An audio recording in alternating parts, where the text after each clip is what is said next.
Imagine walking through the center of Paris on like a crisp afternoon. Okay, I can picture that. Right. And above you, the bells of a grand ancient church were ringing out. But these are the very same bells that, well, centuries ago, functioned as the signal to trigger a horrific historical massacre. Oof. Yeah, that is a dark shift. It really is.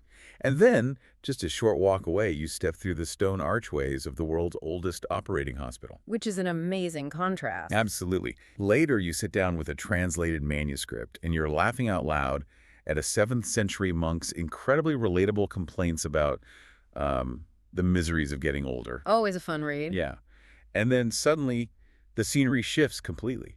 You find yourself thousands of miles away, enveloped by Spanish moss and the deep cultural gumbo of a historic Catholic parish in the American South. It really does feel completely disjointed when you lay it out like that. It's like flipping randomly through a history encyclopedia. Exactly. But there is actually a hidden architecture holding all of those wildly contrasting images together. And that is exactly what we are getting into. Welcome to our deep dive into the source material. Our mission today is to unravel the massive multi-continental legacy of a single individual, Saint Landericus. Or, as he's much more commonly known today, Saint Landry. Right, Saint Landry. We have a towering stack of sources on the table today. We've got historical documents, architectural records, hagiographies. It's a lot of paper. It is.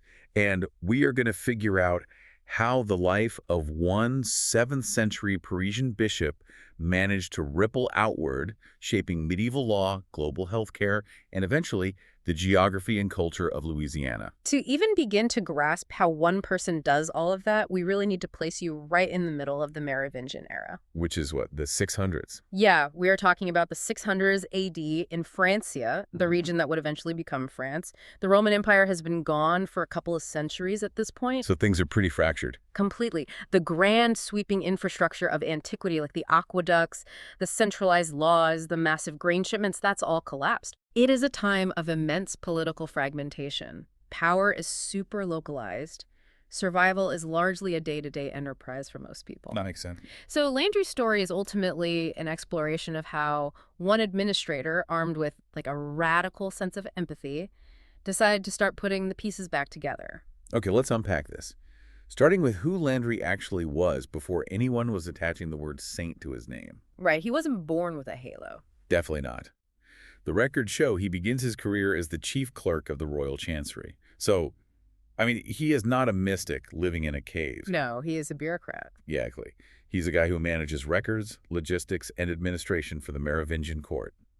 And then, somewhere around 646 or 650 AD, he is elevated to become the Bishop of Paris. Which was an incredibly powerful, deeply political appointment at the time. Oh, for sure. But almost the second he takes office, he is hit with an absolute catastrophe. You know, the timing was terrible. A devastating famine strikes the entire region in 650 and 651. People are literally starving in the streets. And the localized systems they do have just completely buckle under the pressure. Right. And Landry's response is what truly separates him from the typical political figures of the era. Right. He doesn't just issue a decree, retreat into his cathedral, and, offer prayers for the dying. No, he takes drastic action. He liquidates his own life. He sells off every single piece of personal property he has to buy food for the poor. Which is wild. And when his own funds run out, he walks into the church and starts pulling down the sacred vessels. He melts down chalices. He sells off the ornate church furniture just to keep purchasing grain. I mean, he is dismantling the physical wealth of his own institution to keep human beings alive. I keep picturing a modern Fortune 500 CEO quietly walking through corporate headquarters, pulling expensive modern art off the walls, and selling the mahogany conference tables just to make sure the lowest paid entry-level workers can make rent that month. It's a complete inversion of how power usually operates. That analogy hits the nail on the head. That's just so rare to see. It is. And what happens next is where his background as a royal clerk really comes into play. How so? Well, what's fascinating here is that Landry possesses a deeply systemic mindset. He doesn't just want to provide a temporary Band-Aid solution. Right. He looks around at how the sick and the starving are being handled, and he recognizes a structural failure. The sources outline how things worked before him, actually. The custom was to house sick people in these tiny, scattered little hostels. Yeah, totally decentralized. And those hostels depended almost entirely on what they called casual alms, meaning They only had supplies if a charitable person happened to wander by and drop off some food or coin. Which is just so unreliable It was a completely reactive, unpredictable way to handle suffering. and a terrible model for public health, especially in an era where epidemics are constantly sweeping through populations. Yeah, I imagine that's a recipe for disaster. Definitely. Having the sick scattered haphazardly across a dense urban area just maximizes the risk of contagion. Landry realizes that you cannot run a society's healthcare apparatus on, like, individual guilt or spontaneous charity. You need a permanent framework. Exactly. So he acts on that realization. In 651, he builds the city's first real hospital, dedicating it to St. Christopher. He essentially figures out that relying on the 7th century equivalent of a GoFundMe campaign isn't an actual healthcare policy. No, you can't fund public health that way. Right, so he builds a centralized triage center. He creates an institution. He brings in a community of nuns and Christian nobles to staff it, ensuring that food, medicine, and care are administered consistently under one roof. Which is a huge shift. It is. And that specific hospital eventually grows into the famous Hôtel-Dieu on the Ile de la Cité, standing right in the shadow of Notre Dame. Which is incredible. It operates to this day. It is widely regarded as the oldest hospital in the world, still functioning in its original capacity. It is wild to think that a building founded because of a 7th century famine is still taking patients today. It's mind-blowing. But that systemic mindset didn't stop at the hospital doors. Landry looked at the chaotic state of society and realized that keeping people alive physically was only half the battle. They needed order. Right, they needed rules. Exactly. Which brings us to a massive stack of parchment known as the Markholf Formulary. The records indicate Landry commissioned a monk named Markholf to compile a collection of ecclesiastical formulas. Which is basically the medieval equivalent of a master template book. Yes. It consists of 2 books containing 92 model documents. They cover everything from royal charters to private civilian contracts. A lot of paperwork. So much paperwork. But before we get to the legal mechanics, we have to talk about Markholf's preface. Oh, I love the preface. This monk is over 70 years old, and his writing is incredibly self-aware and funny. He complains bitterly about his shaking hands, his failing eyesight, and his dulling mind. He's just so grumpy about it all. He drops this incredibly poetic, slightly depressing line where he says, quote, "In boys bud scents, in young men it blooms, in old men it ebbs." He essentially writes an entire apology for his work before it even begins. Pretty much. He claims he's writing this not for the wise and eloquent scholars, but for the initiation of boys, meaning young clerks, trying to learn the ropes. Right, keeping it accessible. He deliberately keeps the Latin plain and simple. But the contents of those quote-unquote simple templates reveal the deeply harsh realities of living in the Merovingian era. They really paint a stark picture. For example, formula number 2 is a template for a person voluntarily selling their own free status. Literally entering into slavery. Yeah, for a set amount of solidi, which was the currency of the time. And the reason they would do this is to pay off the debt of a theft they committed. It's intense. And then there is Formula Num 26, which provides a standard template for managing a security deposit after a settlement for a rape accusation. The documents cover land disputes, inheritance, and violent crimes. I do have to push back a little on Landry's great legacy here, though. Okay, let's hear it. I mean, why do we need a standardized template for giving up your fundamental freedom? Isn't creating an efficient form for slavery or settling violent assaults just codifying oppression? That is totally the natural modern reaction, absolutely. Was society really improved by drowning these dark realities in paperwork? It's a fair question, but we have to look at the alternative at the time. Without standardized agreements and documented settlements, justice in 7th century Francia defaulted to blood feuds. Oh, I see. If someone stole from you or harmed your family, the standard response was a cycle of generational violence. The formulary represents an attempt to replace arbitrary violence with predictable restitution. Putting it down on paper makes it finite. Exactly. It is the DNA of a society desperately trying to establish a rule of law over the rule of the sword. The templates are brutal because the world was brutal, but formalizing it was the first step towards civilizing it. So it's less about endorsing the brutality and more about creating an off-ramp for the endless revenge killings. Precisely. But there is a fantastic historical wrinkle regarding this document. Really? Yeah, the paper trail from the Dark Ages is notoriously unreliable. While traditional sources attribute this commission to Landry, Bishop of Paris, modern scholarship has debated that Markholf might have actually written this for a totally different Frankish saint. Wait, really? Who? Landry of Soignies. Wait, we have two St. Landrys operating in the same geographical region during the same You century. do. Landry of Soignies was a wealthy nobleman who became an abbot and a missionary bishop up in what is now Belgium. That's confusing. It is. He comes from a family of saints. His parents were St. Vincent Nadalgarius and St. Waldetrudis. It perfectly illustrates how historical archives function. The ink fades, names overlap, and identities blur. Exactly. But regardless of whether it was the Parisian bishop or the Belgian abbot, the formulary itself survives as a testament to the administrative urgency of the era. Someone named Landry saw a broken world and decided to organize it. Well, if you think the paper trail is blurry, the physical trail of Landry of Paris gets downright chaotic after his death. Chaotic is an understatement. He passes away around 656 or 661 AD, and he is buried at a Parisian church called Saint-Germain-l'Auxerrois.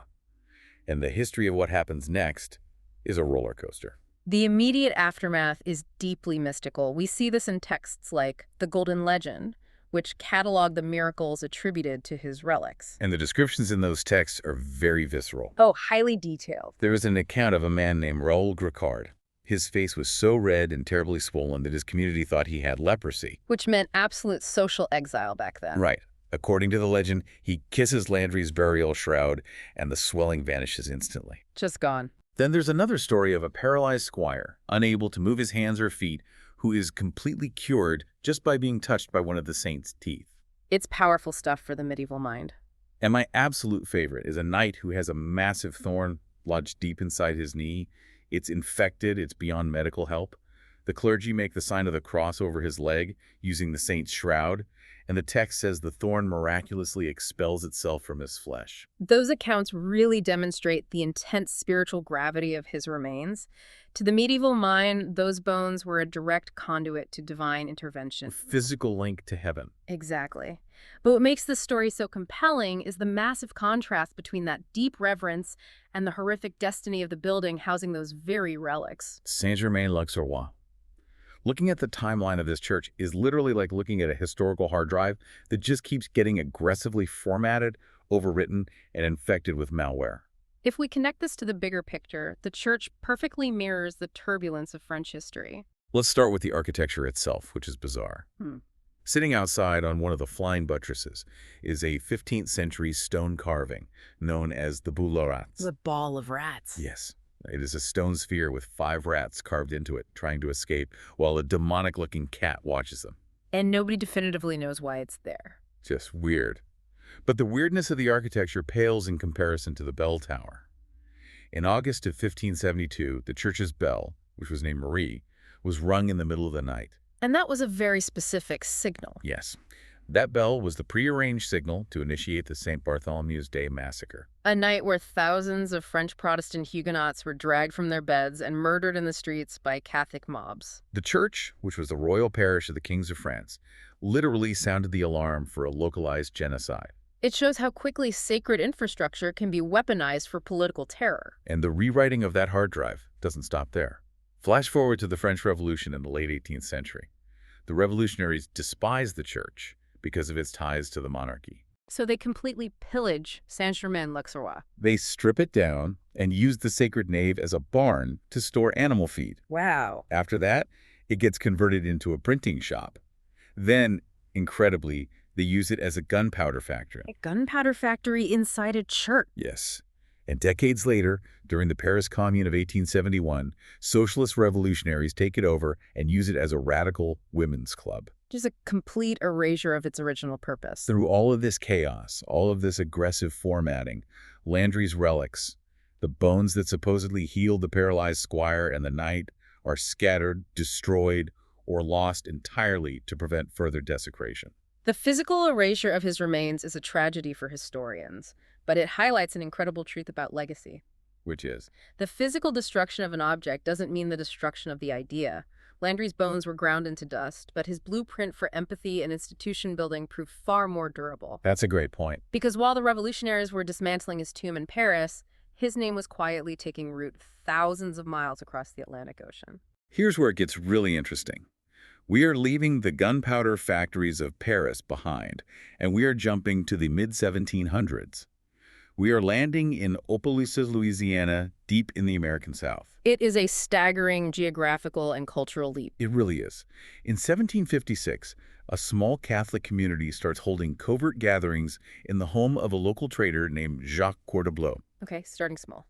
Over the next few decades, the geopolitical landscape of Louisiana becomes incredibly volatile. France officially cedes the colonial territory to Spain in the Treaty of Fontainebleau. A big political shift. By the 1780s, the Spanish government sends Capuchin friars to take over the spiritual administration of Opelousas. And then, in 1792, a Spanish friar by the name of Pedro de Zamora officially dedicates the parish church, naming it the Parish Church of St. Landry. Now, this raises an important question. Why on earth would a Spanish colonial friar tasked with managing a remote outpost in the Louisiana swamps choose to name his church after a 7th century Parisian bureaucrat turned bishop? That is exactly the puzzle. How does a guy who melted down chalices in 650 A.D. become the anchor for this specific patch of the American South? It comes down to a brilliant stroke of cultural diplomacy. Really? Yes. The territory was now legally controlled by the Spanish crown. However, the local inhabitants were predominantly French Acadians. Aye. These were people who had been brutally deported by the British from Canada in what was known as the Great Upheaval.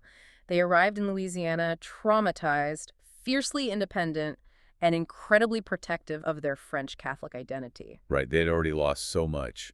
Add in the local Creole population, Native Americans, and enslaved Africans, and you have a very volatile, diverse cultural gumbo. So the Spanish friar is basically sitting on a geopolitical powder keg. Precisely.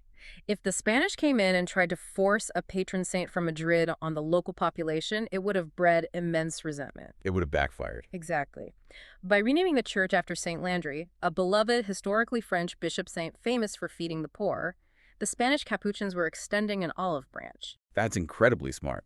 They were appeasing their newly acquired French subjects, uniting a fractured community under a shared, unifying symbol of radical charity. It's essentially a geopolitical negotiation wrapped in theology. Yeah, And it worked. The community rallied around it. they did. In 1798, the church moves to a new location. A wealthy local planter named Michel Prudhomme donates 134 arpents of land for the church complex. And for those unfamiliar with colonial measurements, an arpent is an old French unit of land, roughly equivalent to about an acre. So it's a huge plot of land. They build a beautiful new church entirely out of local cypress wood. And that structure and the community around it proved incredibly resilient. It even survived the absolute devastation of the American Civil War. Just barely. During the war, federal troops marched into Opelousas. They camped right on the church grounds and began ravaging the interior, literally using the pews for firewood. Heartbreaking. The entire structure was slated to be burned to the ground. It was only saved at the last possible minute because there were Irish Catholic soldiers in the Union ranks. Wow, really? Yeah. They realized it was a consecrated Catholic church and outright mutinied, refusing to let their commanders destroy it. The buildings survived because the shared faith of the soldiers overrode their military orders. That's amazing. And from that narrow survival, the parish grew into something monumental. If you visit today, you won't see a small cypress chapel. You will see a cathedral-sized 1909 Romanesque revival masterpiece. It's a gorgeous building. The architectural specs are staggering. It has massive Corinthian columns, a soaring barrel-vaulted nave, and towering octagonal turrets. The foundation alone required 2,000 barrels of cement to make it quote-unquote as hard as natural rock. They built it to last. Absolutely. The interior is illuminated by these breathtaking custom stained glass windows created by the renowned German artisan Emil Frey. Because of its profound historical footprint, it earned the title of the Mother Church of Acadiana. It really is the Mother Church. The surrounding area, St. Landry Parish, became known as the Imperial Parish of Louisiana, because over the ensuing decades, as population shifted and governments reorganized, 6 distinct civil parishes were carved right out of its original borders. Incredible. That one single 7th century Parisian bishop who just wanted to build a hospital ended up becoming the bedrock identity for a massive geographical region of the American South. It is a stunning demonstration of the sheer velocity of historical consequence. So what does this all mean? We've traced a line from a man liquidating corporate church assets to feed starving families in 650 AD Paris. We watched that same mind try to tame medieval violence through the pen of a grumpy 70-year-old monk. We saw a church bell signal a massacre and royal tombs turn into gunpowder factories. And finally, we saw a Spanish friar use that legacy to build a cultural bridge out of cypress wood and stained glass in Louisiana. It's quite a journey. It proves that empathy, when formalized into a system, outlives the flesh and bone of the person who created it. Think about the seemingly mundane work you do every single day. Maybe you're drafting standard operating procedures for your team, or trying to organize a volunteer schedule for a local food bank, or just writing emails to get different departments to communicate. It can feel incredibly small. It can. But Landry's story proves that administrative acts, creating a template, organizing a triage center, codifying a rule, are actually acts of creation. When you organize chaos, those ripples can cross oceans and shape cultures 1,000 years from now. It entirely reframes how we think about paperwork and procedure, and it leaves us with one final, very modern concept to mull over. What's that? Well, we've talked about Markov's template book, The Formulary, and how it captured the hidden, dark anxieties of 7th century life. Today, our lives are also governed by templates. Oh, definitely. The digital algorithms that predict our text, the autocorrect features that standardize our messages, the drop-down menus we use to define our identities online. The modern formulary. Exactly. If future historians dig up our digital formulary 1,000 years from now, what will those invisible lines of code reveal about the hidden fears and values of our society today?